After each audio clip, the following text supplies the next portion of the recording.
Let's ask the easy question first. Does Alberta punch above its weight when it comes to baseball in Canada? I will say that it is growing. I will say that we are now starting to get into the conversation with the Ontario, with the BC, with the Quebec. Welcome to episode 249 of Alberta Dugout Stories, the podcast. I'm Joe McFarland. The big news of the week is around the Olympics, and baseball and softball will be returning to the fold for the 2028 games in Los Angeles. Now, baseball was an Olympic sport from 1996 to 2008 and made a brief return in 2020, but will not be a part of the 2024 games in Paris. Canada did send teams to the Olympics in 1984 and 1988 when baseball was a demonstration sport, and then earned spots at the 04 and 08 games, so it'll be interesting to see how the roster takes form over the next 4-ish years. In other news, after 9 years with the Cincinnati Reds organization, Dogs Academy product Alejo Lopez is on the move. The utility man announced on Instagram that he elected free agency October 2nd and has signed on with the Atlanta Braves. The junior national team continues its Dominican Fall Instructional League tour. The 9-day trek wraps up on Saturday. Hopefully you're listening to this before October 21st. If not, the teams faced 11 MLB prospects teams, including the Blue Jays, Red Sox, Cardinals, and Padres, among others. So far, the 4 Albertans, Simon Baker, Nathan Flewelling, Eric Hartman, and Michael Yusupchuk, as well as several others who train here, have all made their marks in different ways. We look forward to catching up with all of them as their baseball seasons eventually come to an end. As the colder weather starts to settle in, we're starting to see award season fire up. The Western Canadian Baseball League is expected to announce its all-star teams and award winners in due course. So in the meantime, teams have been unveiling their own award winners. We've seen the Medicine Hat Mavericks name Brody Gardner their MVP among other winners, while the Okotoks Dogs gave that title to Brendan Luther. Make sure to follow their social media pages for their full list of winners, and we'll keep you updated in the weeks ahead on other teams and their respective bragging rights holders. And finally, we're seeing a few local high school products announce their college commitments, and we thought we'd highlight a trio of them this week. Dogs Academy right-hander Trey Mackwood is headed to Panola College, while his teammate Trey Knott will suit up with Chandler Gilbert Community College, and AHP Academy utility man Cam Bergstrom is going to Barton Community College. If you have commitment news you'd like to share, make sure to tag us on social media. All right, a bit of a different episode this week as it is going to be less guest-driven, although we will get to one in very short order. This one's going to have a little bit more pontificating from me. Now, for those who don't know, I used to work in talk radio, so me expressing my opinions is really nothing new. This is one of those days where we're actually debuting a new episode and a new story on our website on the same day, and in this case, it's an opinion piece by yours truly. It's something I've been lamenting since the Canadian Future Showcase, actually, after Innisfail's Nathan Flewelling won the Home Run Derby and Cochrane's Simon Baker was named the Showcase MVP. It led me to ask a question on social, particularly Twitter/X/whatever Elon wants to name it this week.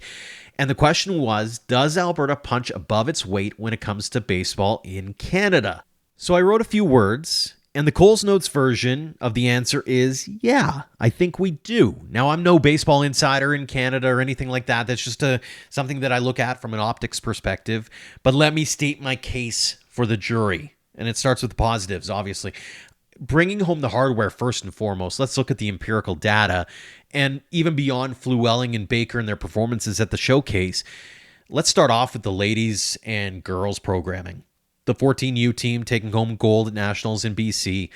The 16U team taking home bronze from the East Coast. The Open team going to the East Coast as well, bringing home another bronze. So 3 for 3 when it comes to podium performances. Pretty good. On the guys' side, not so good, although really strong performances at every level. It just so happened that they didn't happen to get on the podium this year around.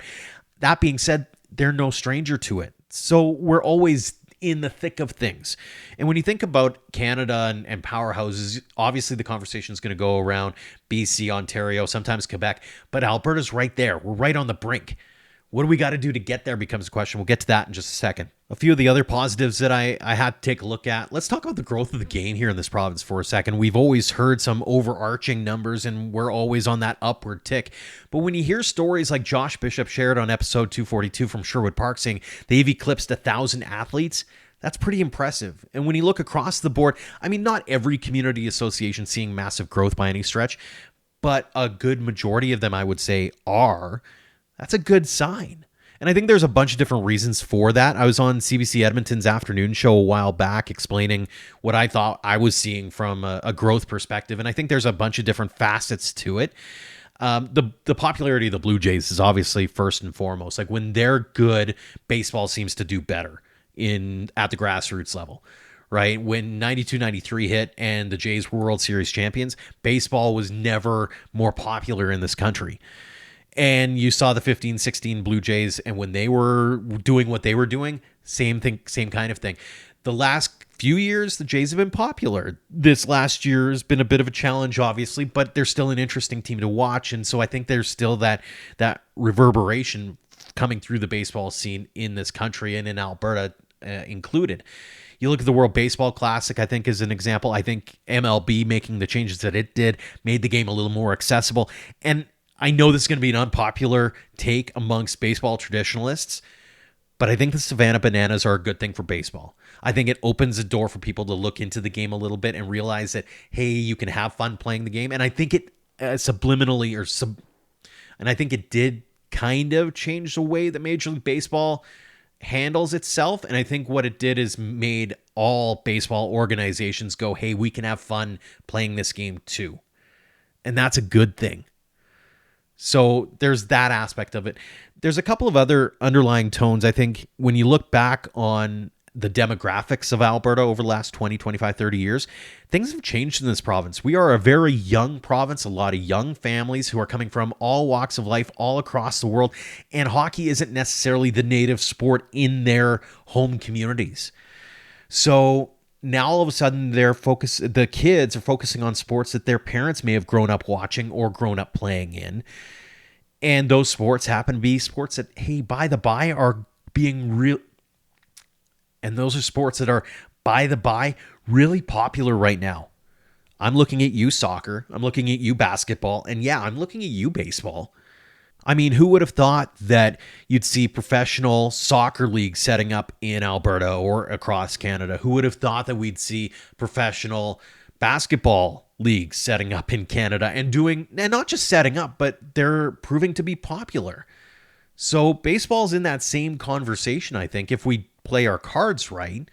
I'm not saying that we need to set up a professional baseball league in Canada. I mean, we can have that conversation at a later date, but what I'm getting at is that the popularity of these games is partly fueled by the demographics changes in our province. And we'll talk really briefly here on one other aspect of things that has allowed for these other sports to do really well is maybe back in the day when you had a good athlete, they'd go towards hockey or they'd go towards football. Things have changed a little bit in both of those sports over the last 20 years, I'd say. The last 10 years even. And hockey, we don't need to really revisit a lot of the issues that are facing hockey right now when it comes to the culture, when it comes to the cost. I mean, if you haven't read Before the Lights Go Out by Sean Fitzgerald, you really should, just to get some insight into some of the challenges around hockey and trying to get some buy-in from new Canadians and get buy-in from people who are looking at other options. But even on the football side of things, no one's really had a really wholesome conversation around concussions yet and some of the issues that they're facing there. And I think that has scared off some generations of athletes who are now looking at soccer or baseball or basketball and saying, hey, yeah, I can do that too, right? I think the other piece to the puzzle too is, really briefly on this point, is multi-sport. Right, there's been a bit of a pushback on you need to specialize really early on. And I recall stories of athletes who were hockey players and football players or hockey players and baseball players.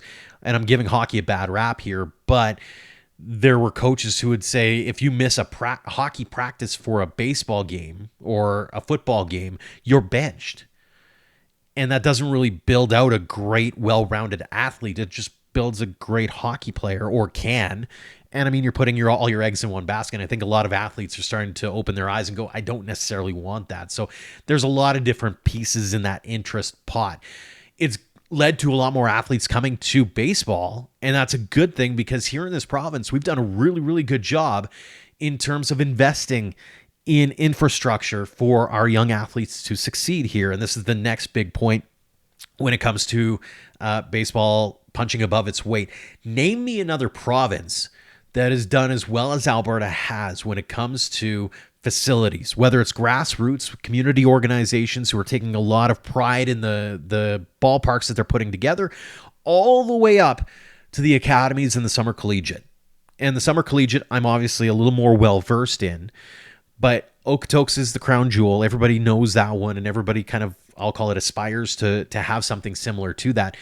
But you look at Medicine Hat and Lethbridge, those are Pioneer League era ballparks that have been recently renovated. In Medicine Hat's case, what was it, $3 or $3.5 million worth of renovations put into that building, and it looks phenomenal. I'd put it up against any minor league ballpark in North America. I'd put it up against a lot of spring training facilities for Major League Baseball teams. That's how good that facility is. You look at what they've built in Sylvan Lake. You look at what they've built in Fort McMurray. I mean, there's a reason that Baseball Canada keeps coming back to Fort McMurray. Part of it's obviously the facilities. The other part is community buy-in. So that's a really good feather in the cap for Alberta. And you look at what's going on in Edmonton with the Riverhawks, what they've done in terms of renovating Remax Field. You look at what Spruce Grove, or what the Edmonton Prospects are looking to go in Spruce Grove. There's a lot of effort being put forward in building baseball in this province. So that's a good thing. And you know what? Even beyond that, the fans are showing up. It's one thing to have a summer collegiate team or a summer collegiate league. It's another to be continually setting records when it comes to attendance at these ballparks. People are clearly interested in spending a summer night out, watching a baseball game, and having a cold wobbly pop. It's not a bad thing. Let's celebrate it a little bit. There's a reason that baseball in Alberta has gotten a lot of headlines over the last little while when it comes to Ballpark Digest, talking about the attendance at Summer Collegiate, or those kinds of accolades should be celebrated, even if it's not in your own backyard. And I think the other piece of this puzzle, to a certain extent, is how athletes now have the ability to be seen by anyone across the world now. Back in the day, you kind of hope and pray that you could get yourself into a pro organization. You hope that there's a scout that happens to be at a game. Now you can send your tape anywhere. And even to this day, you're seeing college programs down in the South, from JUCO all the way to Division I, who are leaning on video evidence from these athletes to say, hey, that kid's got some potential. That kid's got some talent. Why don't we bring them up? Let's show them a tour. Let's see what they've got. And you're starting to see some of these college programs actively coming up to Canada and actively coming up to Alberta to see them. I'm a big believer in, if you can see it, you can be it. And a lot of these young athletes are seeing the last generation, and I'll say from 2010 to 2023, they're seeing their success and going, yeah, I can do that too. And that blends into my last point on the positive piece, and that's the coaches. I don't know if we've ever had a better batch of coaches come through from any level imaginable. You're seeing former college athletes, current college athletes, former pro athletes, current pro athletes, all trying to get back to their communities through coaching. I mean, you just need to look at the last few years of college baseball players who get drafted by MLB teams, who are coming back during their winters and offering up their resources to their former programs, right? You look at Eric Sabrowski and what he's doing at AHP Academy. You look at what Gavin Logan's doing at Dogs Academy. You look at what Matt Kootenay's doing by coming back and helping out Jason Chatwood at St. Joe's in Red Deer. It's one thing to get advice from somebody who's been in the game for 20 plus years. And back in my day, it's another to hear it from someone who's in the grind right now.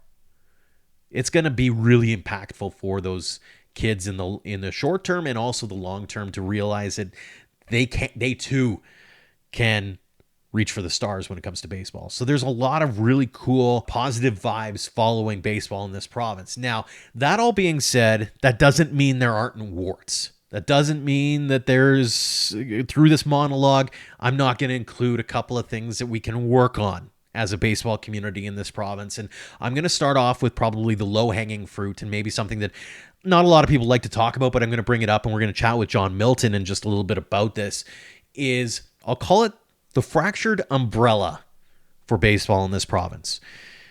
Baseball Alberta is its own entity, and everybody knows what it offers, but it doesn't necessarily impact every community in this province from coast to coast to coast to coast.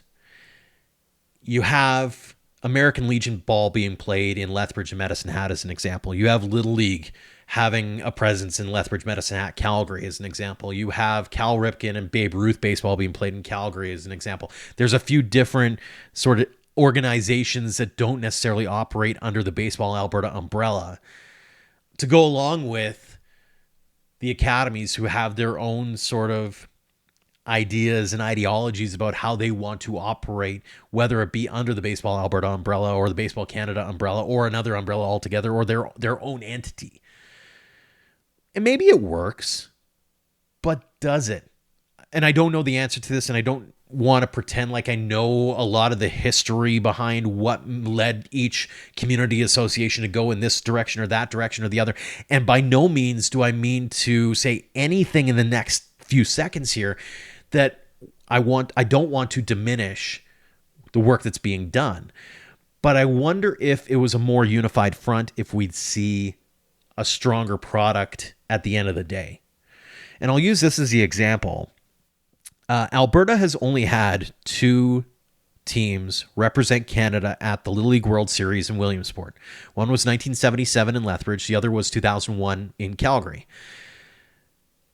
It's not for lack of trying, but you only have a few communities that are being represented from an Alberta perspective in those Canadian championships because Baseball Alberta programs don't play under the Little League rules, which is fine. I'm not saying one way or the other is better. I'm just saying that is it conceivable that a St. Albert team could potentially be a Canadian representative at the Little League World Series? I think so. Conversely, could a team from Medicine Hat or Lethbridge win a Baseball Alberta championship and represent Alberta at a Baseball Canada championship? 100% I think that could happen too. Do they need to be married? Do they need to be all under one umbrella? I don't know. I just wonder if, are we seeing the best versus the best in these different age groups just because we've been doing things a certain way and a certain way for so long? Again, not throwing any one program under the bus, but wanting to have that civil conversation about how we move the game forward. The other part of me wonders a little bit when it comes to like provincial best teams. Do athletes get overlooked because they don't take part in a certain umbrella organization? I don't know the answer to that. I hope it doesn't happen. I hope that we are getting the best of the best and they are all being invited to these camps and being invited to these showcases, et cetera, et cetera.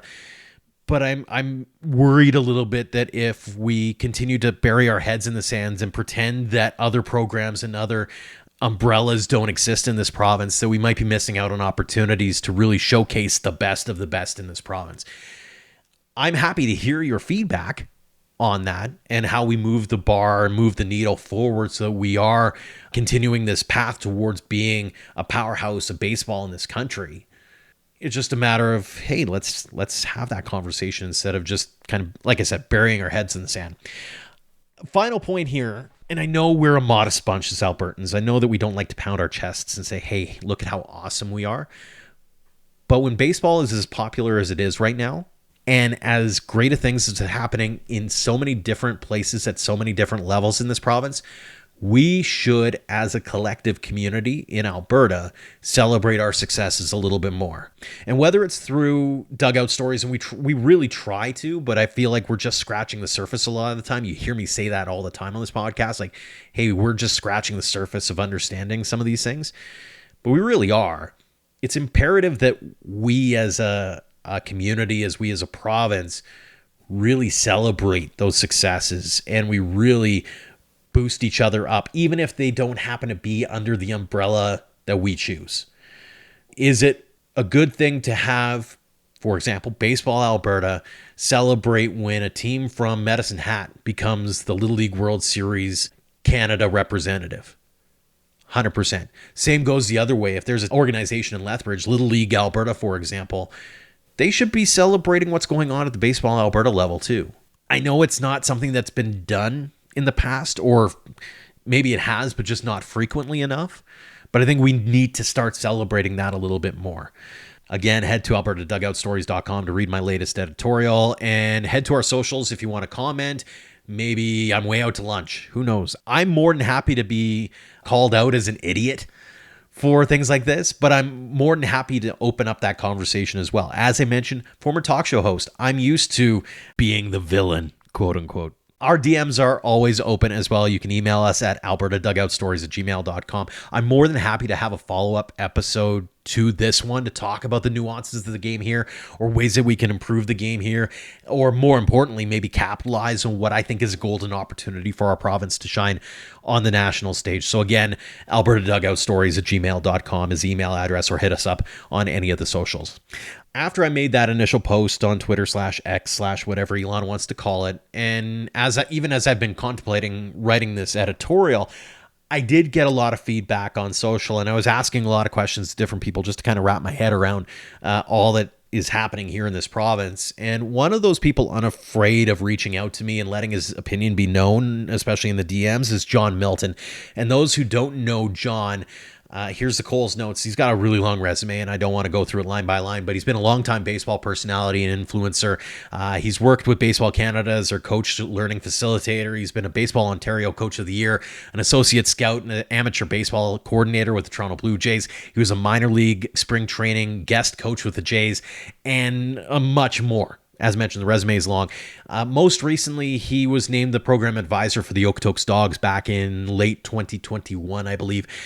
He still travels frequently. He still has a lot of conversations with a lot of different people from all across this country and, frankly, all across North America when it comes to baseball. And sees more baseball than I could ever imagine, and is always singing the praises of what's going on in this province, and has given me all kinds of data points and that kind of thing. So I really wanted to have him on to maybe provide us with some insight and some experience and some thoughts on what he's hearing at the ground level as well when it comes to baseball in Alberta. So it's time for me to shut up and let John speak for himself a little bit. John, welcome to the show. Thanks for joining us. Yeah, thank you, Joe. It's a pleasure to be on Alberta Dugout Stories. Let's ask the easy question first. Does Alberta punch above its weight when it comes to baseball in Canada? I will say that it is growing. And I will say that we are now starting to get into the conversation with the Ontario, with the BC, with the Quebec. It used to be, you would get to a Canada Cup or a Baseball Canada Championship, and that was the first thing that you would do, look at the schedule and look at the pools and who are you playing? Are you playing BC, Quebec, or Alberta? I mean, BC, Quebec, or Ontario? And you'd always think that was a heavy game. You got to throw Alberta in there now. I think we're starting to see that, and it's something that's going to continue to grow. I think with the academy structures that we have. Mm-hmm.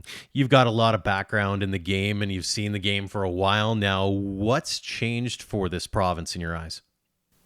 I think it's facilities and coaching. I think that's two of the biggest things that I see that are growing and helping the game. At all levels. So, I take the facilities and, again, I'm going to speak partially about, Okotoks and I don't think there's any other facility in Canada that can come up close to what we offer in Okotoks, but also look at, what there is in Fort McMurray. And I look at what's, out in Lethbridge with Vauxhall, and I look at what's going on in Sherwood Park. The facilities are outstanding in Alberta. And I think combine that with the coaching, so that's now players coming back into the, that played, that are coming back now in a coach. Look at somebody, even, you look at Saskatchewan without Andrew Albert's coming back to coach in the WCBL. But that's what you're starting to see now. You're starting to see, the level of coaching and the facilities making that player, taking them to the next step. And that's really why we're seeing the success. How important has it been for some of the other X factors? And I mentioned it in my post is things like Whether it's the perceptions around hockey and football, with whether it be the culture of hockey or the cost of hockey or the concussions of football, that kind of thing. You look at the Blue Jays and when they're popular, it seems like the game gets popular again at the grassroots. How important is that in terms of being able to capitalize on that when you look at what other provinces have done in the past? Yeah, I mean, we've always seen a correlation, a couple of correlations. One, a correlation with the Blue Jays.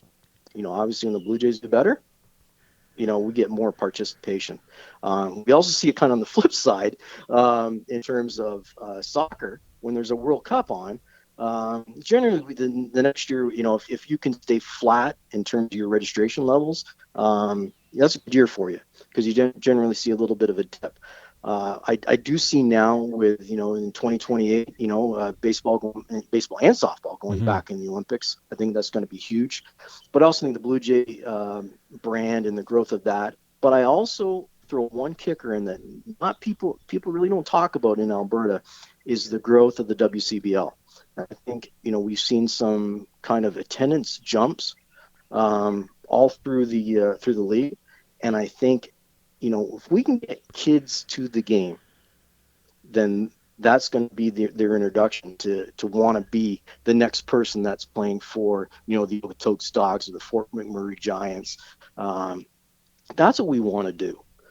We want to have a vehicle to drive locally too, and I think that's going to be one of the biggest things going forward.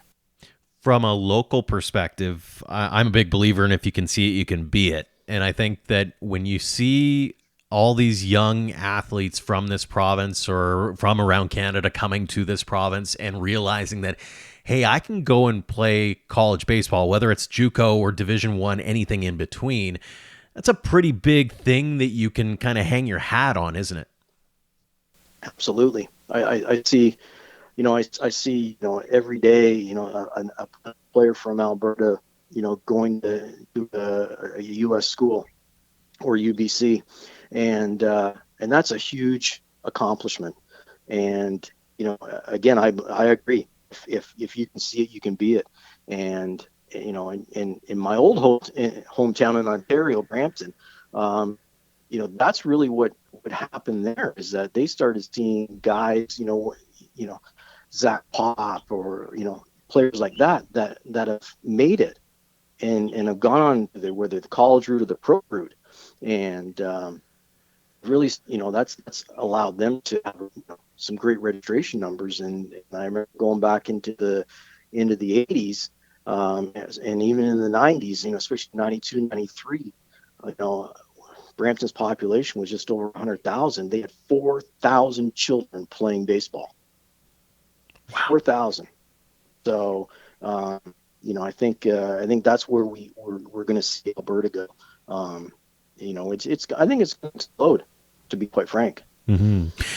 When you look at Alberta and you say that word explode, and I mean you look at Sherwood Park as an example. We had Josh Bishop on from Sherwood Park a while back saying they eclipsed 1,000 registered athletes this last year, first time that they've ever done that. But you see that in a bunch of different communities.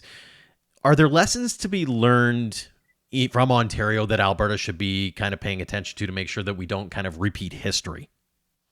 Oh, absolutely. And I think, the one thing that I think Alberta really needs to do is is come together. We need to not be fractured. We all need to work together for what's best for baseball in the province, and that's embracing, the academy structure. I think Baseball Alberta needs to recognize the academy structure and how they do things. I'm not forgetting about local baseball because I think that's a critical part of the game. But there's definitely that we need to embrace all levels of baseball and all levels of players. Where in Ontario, we kind of back in I'm going to say in the late 80s, early 90s, we didn't really, recognize, we'll call it the elite. I'm not a big fan of using that word because a lot of times the players are not elite. but I'll call alternative programs. Um, Ontario kind of buried their head and didn't really recognize it. And all of a sudden now it's been an explosion. That's where they're, it's really exploded is in the alternative programs. And, to a point where it's hurt some locals. But on the flip side, I think if you're a local that has a player that can graduate to what we'll call the next level, because, some of these academies can definitely take the player to the next level. We should be proud of that, and that should be a feather in your cap and a feather to coaches that have coached these young boys and young girls, through the 7U, 8U, 9U, 10U, those types of levels. I think we need to say, hey, great job. Now we're going to push them off to somebody that can definitely help them even more and get them to that next level or wherever their desire is to go. Mm-hmm. I'm not going to pretend to be the expert in the room and say, here's why we have the structure that we have in this province. But if you look at it from the grand scheme of things, Baseball Alberta has its region. You've got Little League in some centers. You've got the American Legion ball in Lethbridge and Medicine Hat as an example. You've got some different structures going on around. Is it possible to bring all of them under one roof without them feeling like they've given up on the history in your books? Yeah, that's a heck of a question, and it's a special person to bring it all together. But I think it's we talk about let's get the adults in the room, and I think we need to have the adults in the room, and I think we need to have baseball people in the room, and I think if we can do that, and we can all look for what's best for baseball, not best for your own personal business or your own local. What may work in, Olds may not work in Fort Mac. And, I think we need to, I think, but if it's going to be what's best for baseball in Alberta, then I think you have to, in good conscience, support it. And that's where I think we struggle in, and it's not just Alberta. It's to me, quite frankly, it's youth sports in general. Mm-hmm. But yeah, absolutely. If we could bring everybody to the table, and you can still have your own identities, but we need to have a general, when we say Baseball Alberta, that encompasses everything that is, if there's a round ball that's the same size as a baseball, then that's part of Baseball Alberta. One of the things that I've kind of taken away from being in this province for 40 years now, ever since I was born, is we're a modest bunch. We don't like celebrating ourselves a whole heck of a lot. We kind of go, yay, we did a great job. Let's move on. Do we need to take a little bit of time to celebrate ourselves a little bit more and focus less on, I'll call it what divides us, but some of the differences that we have? Because there seems to be this, I'll call it undertone of, oh yeah, they're okay. They did, they may have won a championship, but we've done the same thing too, right? Like there's sort of that, I'll call it resentment maybe. Give us your vantage point as somebody who's relatively new to the Alberta scene.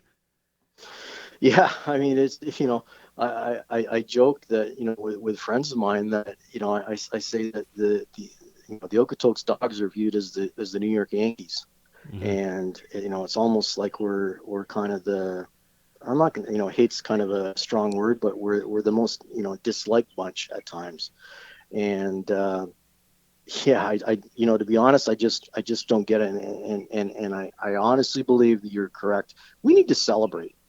We need to celebrate our successes, and we need to learn from our failures.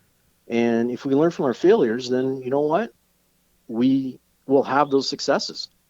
So if I look at a player like Simon Baker right now. I look at two of the hottest hitters right now in baseball in Canada. We're talking Simon Baker and Leo Cote. Mm-hmm. Those are two of the hottest hitters, and where do they come from? Alberta.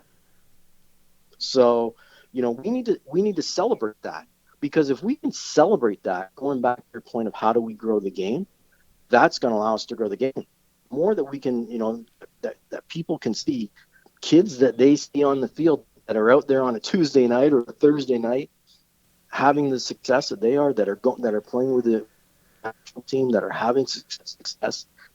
on a major league field, in Toronto.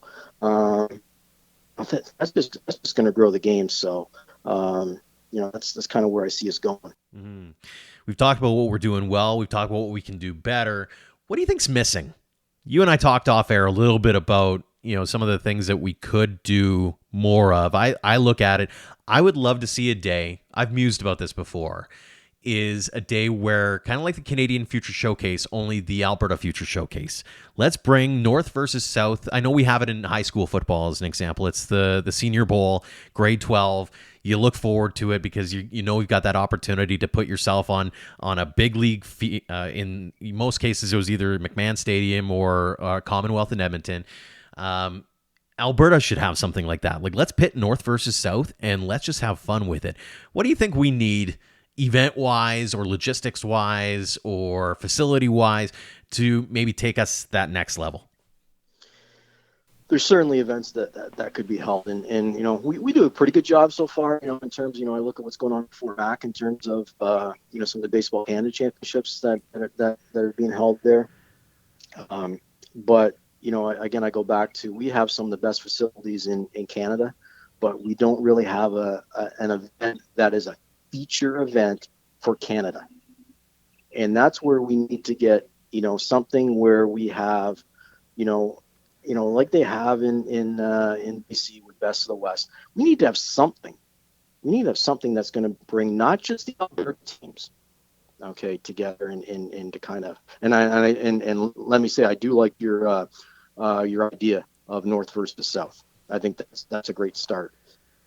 But I think if we have, a big event that's going to attract, teams from Saskatchewan, from BC, from basically from all over Canada, if we can do that, that's not only going to, help baseball grow in Alberta, but, you look at the kind of you look at the bigger picture too. Now all of a sudden you're starting to help, local businesses and things like that in terms of on the financial side. But I think that's where it's going to grow the game, and people are going to start to stand up, because I think a lot of people don't understand how great the facilities are in Alberta. And again, this is coming from a guy that was in Ontario and has seen things there and seen things across the country. Now that I'm starting to get kind of a grasp of what's going on in Alberta, absolutely, the facilities are, we could easily host, and I throw this out there, we could easily host a U18 World Baseball Cup. And it's something that I've had my eye on that I think, we could do in Okotoks, based because of the facilities that we have. But that's what we need. We need to start to try to pump our chests. And you talked about celebrating successes. We need to start pumping our chests and saying, this is what we have. And this is the great athletes that we have and the great programs that we have. And then you're going to start seeing the success. I'm a big believer in the infrastructure piece as well. I think the communities also get it because they're investing as well. You look at what's going on. I mean, Okotoks is sort of the gold standard kind of thing, but you look at the older facilities in Medicine Hat and Lethbridge that were Pioneer League facilities that have had recent renovations. They look great. I'm partial in Medicine Hat because I worked there for a while, but Lovell McDonnell and the team down there that have been working on baseball facilities for decades now, there's a reason they continually host Little League championships Canada-wide down there in Medicine Hat. You look at what they've got in Sylvan Lake right now. You look at what they got in Fort McMurray, as you mentioned. You look at what they're doing in other parts of this province as well. St. Albert's doing well. Sherwood Park's doing. You count on more than two hands the communities that could potentially host this. It's not like, hey, it's going to be held here. I mean, I've just left out Vauxhall, which is not just me rambling, but I mean, Vauxhall does well. St. Joe's and Red Deer, they're building something cool there. There's so many different success stories that you don't necessarily have to marry a feature event like that to one location. You could do it in multiple over the course of a decade. Oh, absolutely, and that's I think that would be the key, quite frankly, to having an event like that. I think you have to move it around. Obviously, you want to, no different than what the NFL does. They have their kind of rotations of Super Bowls and they look at certain things.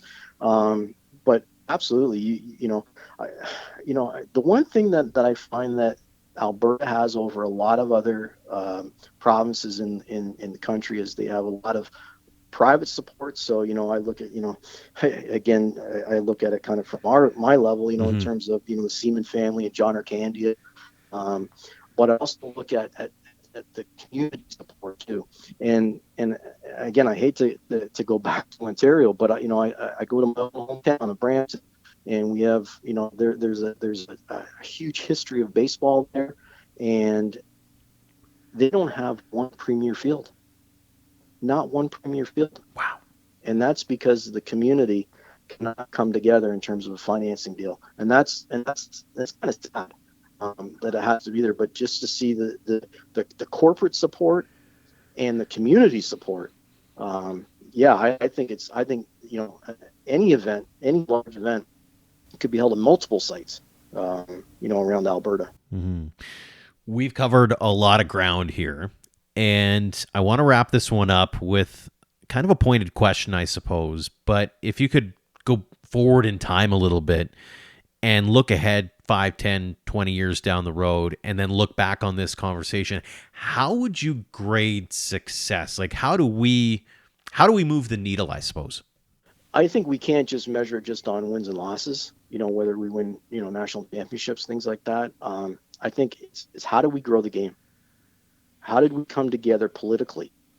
Because that's the biggest thing. How can we grow the game all together? So again, that's bringing in Little League, it's bringing in Baseball Alberta, it's bringing in, American Legion. How can we all come together and grow the game and make the participation numbers at all levels? And I think, one of the levels that we don't talk about enough, which I think is going to explode soon, is going to be female baseball. Mm-hmm. And I think that's kind of I call the next frontier. But I think it's how can we all come together? How can we work together? And then how can we have events for that celebrate our areas and our communities? And I think if we can have those, if we can have those events, and we can bring in people, and again, I think we need to not just think about just, how do we get a player to go, from, Sylvan Lake to go play for Vauxhall. Like, we've got now a lot of players that are from out of province coming to Alberta. Why is that? Well, it's the academy programs, it's the coaching, it's the facilities, it's the track record. I look at Okotoks, ranked number 3 in North America in 2022, by perfect game. Mm-hmm. So, I think, again, I think if we can all come together politically, and we can grow the game, and we can see, an increase amount of players playing, but also have those bigger events. I think that's really gonna help grow the game. I'm really glad that you brought up the female game as well, because I think that is, to your point, the next frontier. It's the frontier that's happening right in front of our very eyes right now. You look at women's soccer, women's basketball, they're selling out stadiums in the U.S. Baseball's right there, and as you mentioned earlier on, you got the Olympic Games coming up in 2028, where baseball and softball are right there in the thick of it. Again, finally, thank goodness. It's going to be it's boom time for baseball, and I think it'd be foolish for us in Alberta to not try to have constructive conversations like the one we just had with John. So, John, really appreciate not only this conversation, but also you drop into my DMs once in a while as well, and now you can text me as well. You got my number, so whenever you want, my friend, I'm happy to chat. Thanks so much for coming on and sharing your expertise here on the podcast. Thank you very much for having me, Joe. I enjoyed it. Thanks again to John Milton for joining us this week. And again, if you'd like to weigh in on this or have a differing viewpoint, we'd love to hear from you. Part of my rationale for writing the opinion piece and putting this episode out was to get the conversation going, as I do truly believe in the baseball scene here in Alberta and want to see it hit the next level. How do we get there becomes the question. And really, the answer is it's up to all of us. A tip of the cap to our Platinum supporters for all they do for us and for baseball in Alberta. The Okotoks Dogs and AHP Academy have been phenomenal partners in helping us tell the game stories in our province. A shout out as well to our gold, silver, and bronze sponsors as well. Learn all about them at albertadugoutstories.com/supporters. Until next time, thank you for all of your support online, on social, and on air of Alberta Dugout Stories.